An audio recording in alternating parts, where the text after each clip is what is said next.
Poštovani gledaoci, dobro vam večer. Vi pratite OBN Info, a ja sam Nina Hodžić. Ovo su vijesti dana. Opsa je li grupacija koja sada djeluje kao sedmorka i da li kao takva nastavlja priču o formiranju novog saziva federalne vlade? Schmidt predložio uvjetovanje finansijske pomoći Republici Srpskoj. Šta je crvena linija za Zapad u slučaju Milorada Dodika? Koja je cijena korupcije u Bosni i Hercegovini i da li je naša zemlja zarobljenik korupcije političkih elita? Na snagu stupila ruska zabrana isporuke nafte zemljama i kompanijama koje se pridržavaju gornje granice cijena za rusku naftu.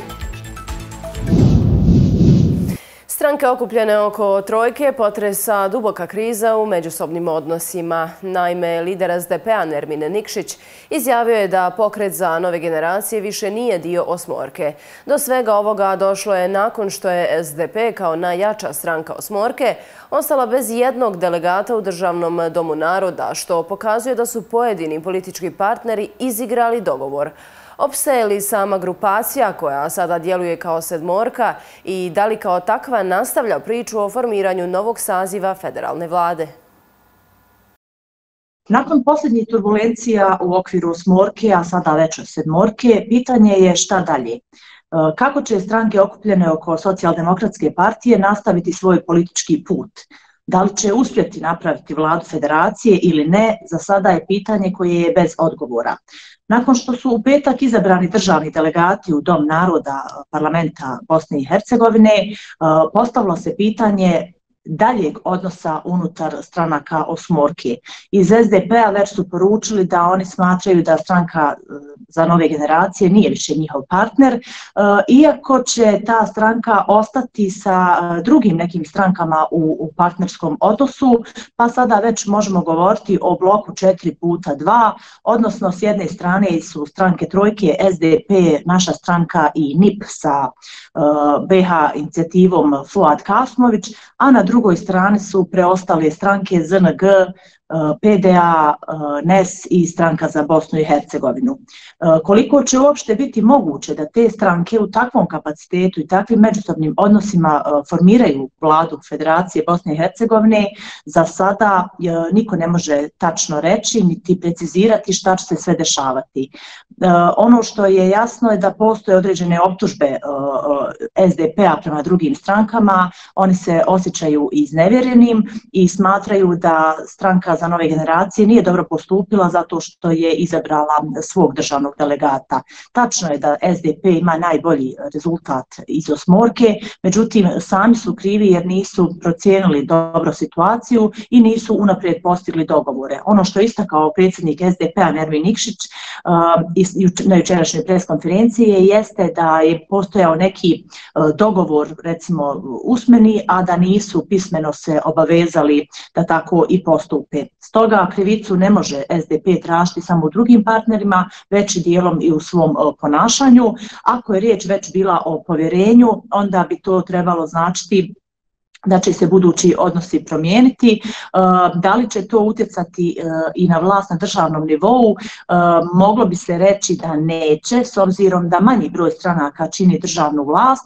Međutim, ono što je jasno da iz SNSD-a i HDZ-a, koji su koalicioni partneri stranaka okupljenih oko SDP-a, tačnije trojke, poručuju da postoji način smjene vijeća ministara, kao i spočitavanje za određena glasanja kada je riječ o rukovodstvu parlamenta, predstavničkog doma parlamenta Bosne i Hercegovine i izbor Borjane Krišto za mandatarsku.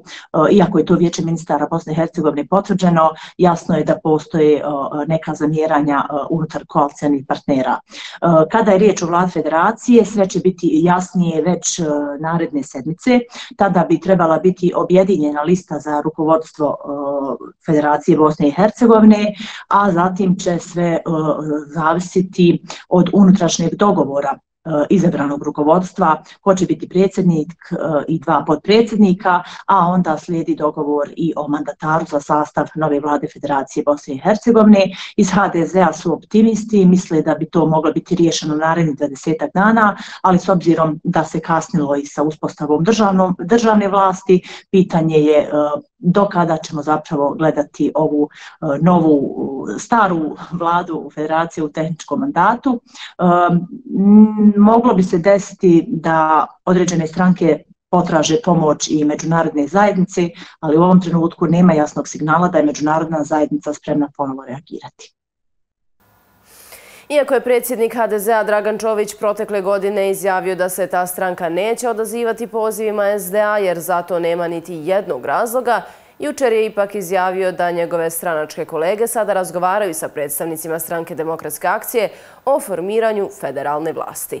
Naime, situacija se značajno promijenila nakon što je SDA, za razliku od osmorke, skupila 13 ruku u klubu Bošnjaka u Domu naroda parlamenta Federacije i predložila svog kandidata za potpredsjednika Federacije. Kako je Čović kazao, obrisi federalne vlade mogli bi biti poznati u idućih 10 dana. Nakon rasipanja osmorke postavlja se pitanje da li je moguća federalna vlada SDA, HDZ, osmorka. Pa mislim da je to bilo zapravo najrealnija stvar. Definitivno je jasno da osmorka sa HDZ-om ne može napraviti federalnu vladu.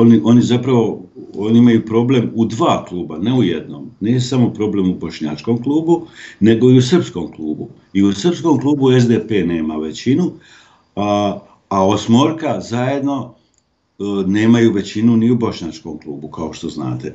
Zapravo bi jedina logično rješenje bilo da se oni koji imaju većinu u ta tri kluba, a to je SDP, to je HDZ, to je SDA, da oni naprave koalicijonu vlast.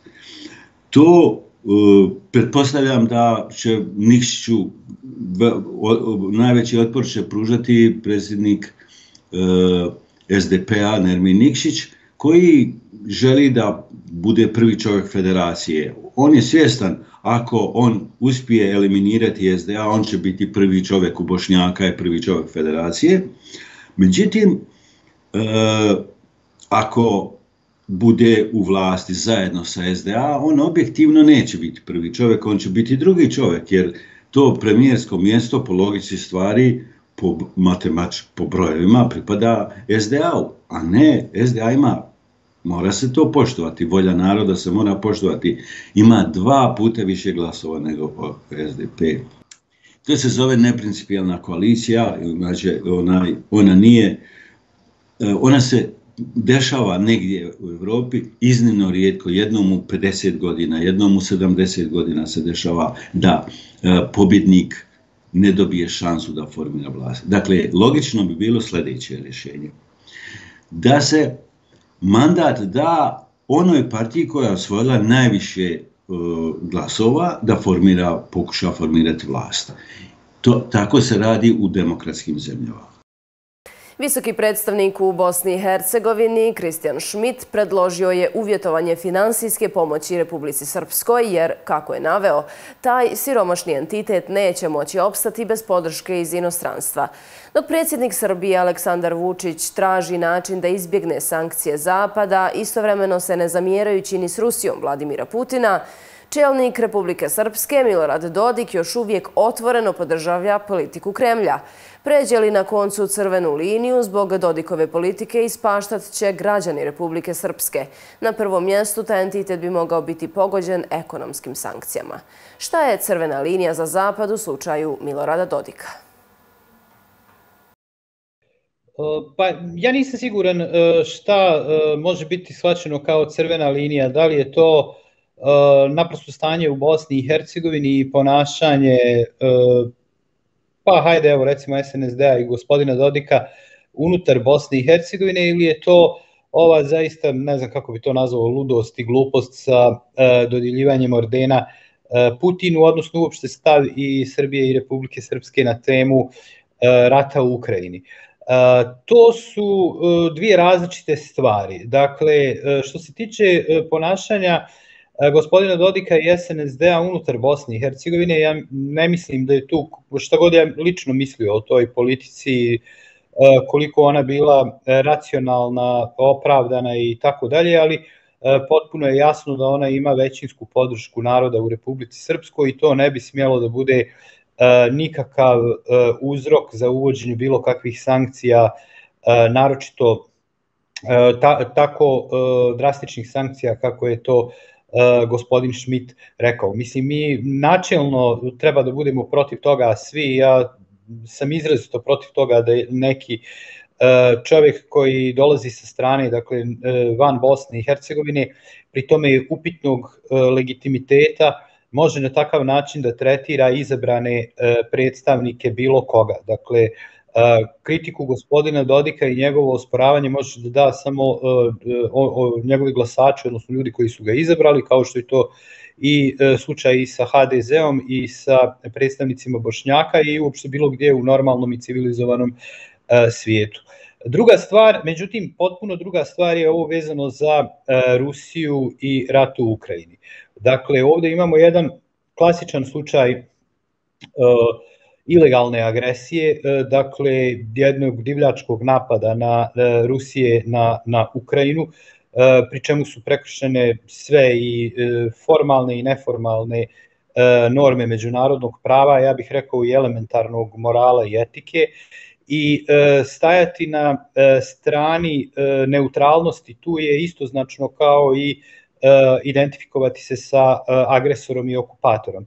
Ja sam u više navrata govorio, mislim da je to naročito nemoralno od strane nas Srba i Srbije, države Srbije koja je i sama prije 20 godina bila izložena jednoj ilegalnoj agresiji supersile, dakle agresiji napadu koji se desio bez odobrenja Ujedinjenih nacija. Sada vidimo da ta ista Srbija i taj isti narod koji je to isto doživio sada podržava prema nekim istraživanjima i na nivou od 80% istu takvu agresiju protiv Ukrajine.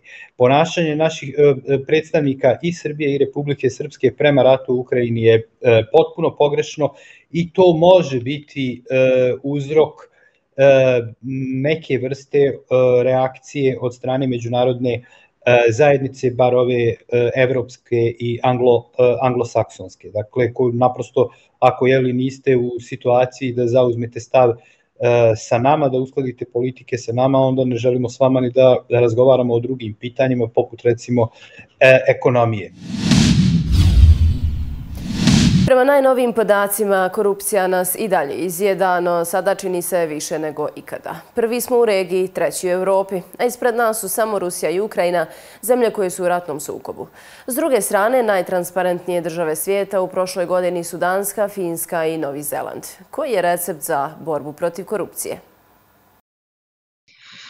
Pa evo, svi pokazatelji zapravo ukazuju na to da sve ono što se do sad radilo nije očigledno dalo nikakve rezultate, a Transparency International u Bosni i Hercegovini upozorava već godinama da ne samo da izostaju konkretne aktivnosti na borbi protiv korupcije, nego se ulažu napori da se uruši i obesmisli i zakonski institucionalni okvir koji smo već imali. Dakle, svi napori vodećih ljudi u državi, vladajućih političkih stranaka fokusirani su na to da se pogoršaju, odnosno da se oslabe mehanizmi sprečavanja korupcije i borbe protiv korupcije, da se oslabe institucije, da se uspostavi potpuna kontrola nad institucijama koje bi trebalo da provode ključne zakone i one reforme koje nam stoje kao prioriteti se opstruišu na svakom koraku.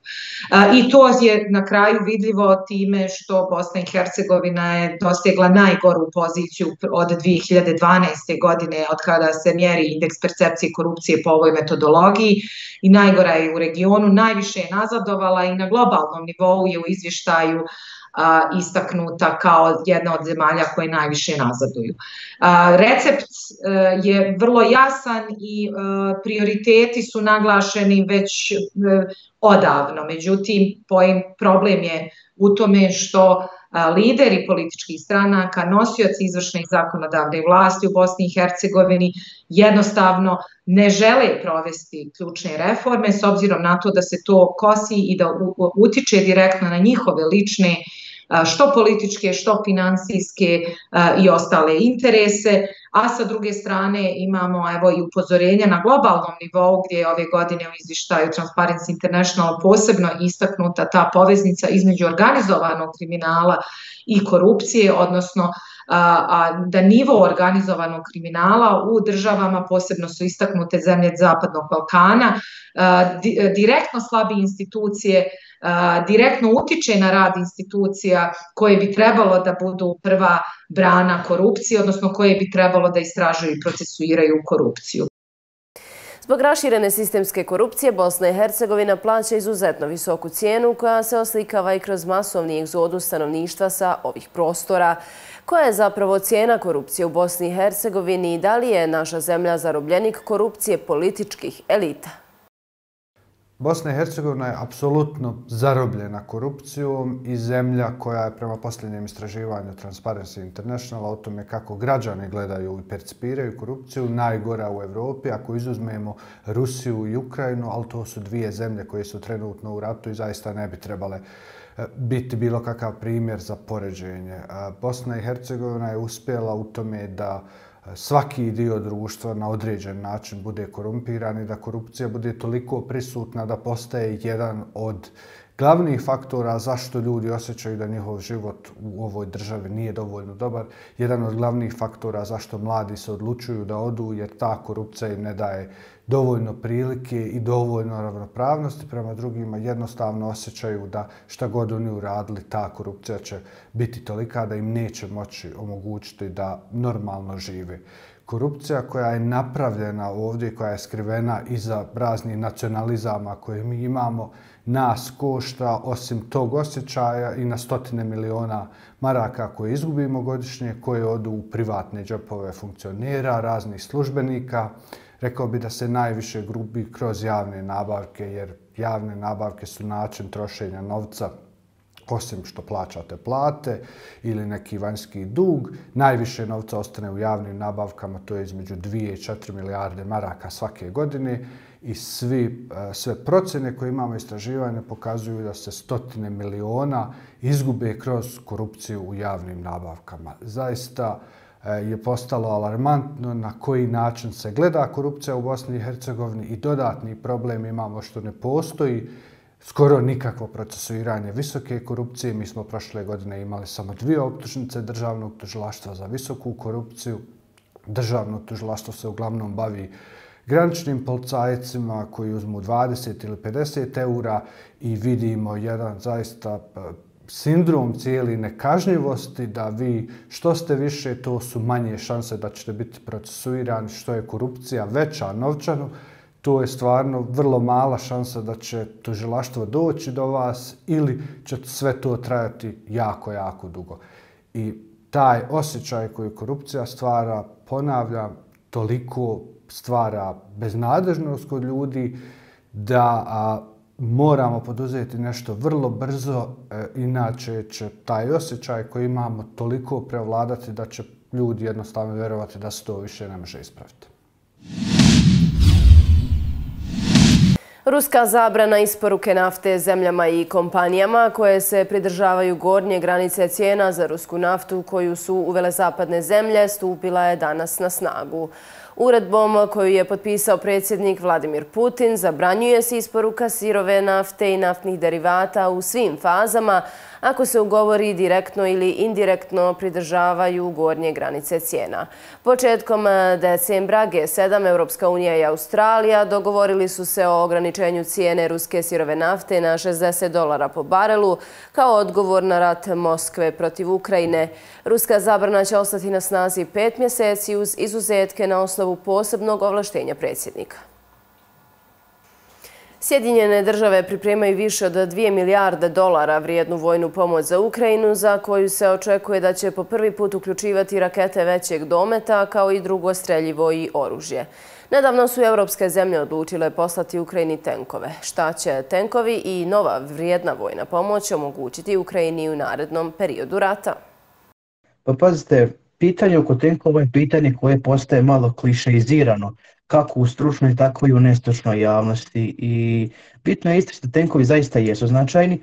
Oni su naročito u slučaju Njemačke jedna jaka simbolička podrška i odluka Njemačke da zaista raskine tu vrstu specijalnih energetskih odnosa sa Rusijom i pošalje napokon jednu pravu ubojitu tehniku, naravno u ograničenim okolnostima i naravno treba istaći da je Njemačka dugo vremena i blokirala taj cjelokupni proces.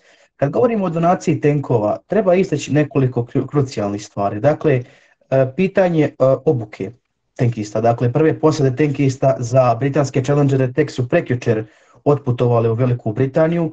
Dakle, što je jedan poseban otežavajući uslov, obzirom da, iako se radi o specijalističkoj obuci, ni u najboljim okolnostima za manje od 3 mjeseca ta obuka ne može biti gotova.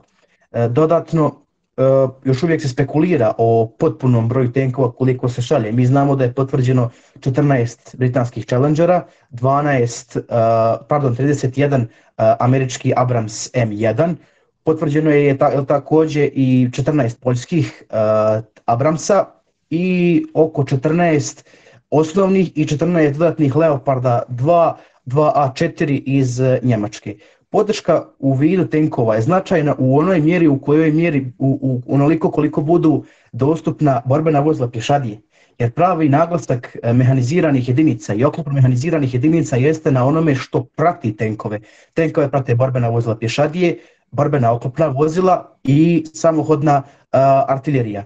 Upravo ta sredstva će dati puni značaj cjelokupne donacije kad govorimo o ovom tenkovskom i ovom kopnenom segmentu. Tu je još također bitno istaći da zapravo u svom intervju za Economist krajem prošle godine načelnik generalštaba Ukrajinske armije Valerij Zalužny rekao je da mu za ofenzivu u proljeće treba 300 tenkova, 500 borbenih vozila pješadije i borbenih oklopnih vozila i 200 artiljerijskih sistema.